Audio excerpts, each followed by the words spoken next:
Rogers Historic Park. I'm your interpreter, Callista Turner, and I'm here on the Backbone Trail. And I want to introduce you to some of the animals that live here on the trail.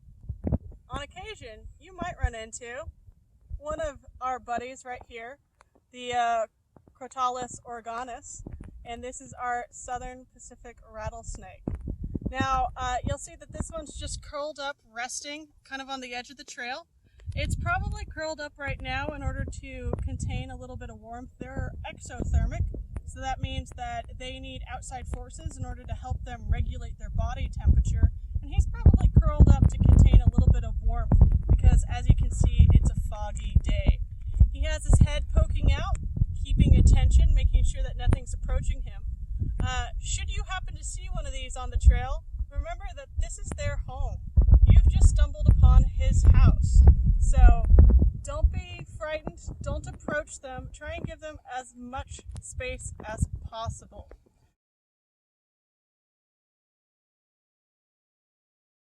They realize that they can't actually hurt or damage you. You are an enemy to them that's going to hurt them. So their first line of defense, as this one right here is doing, is to blend in. So it's only when you approach them and you antagonize them that they're going to do their second defense, which is of course that famous rattle that they have on the end of their tail, right? After that point, that's when they're going to go for their ultimate defense, which is striking at you. They can strike about a third of their body distance. So as you can see, this is a medium to smaller sized rattlesnake that we have here, and I'm definitely giving him at least 2 body lengths in order to protect myself from him. But this is an example of something you may see on the trail here at Will Rogers State Historic Park. And as I've said on many of my videos for the tips and tricks, this is their home. Give them space.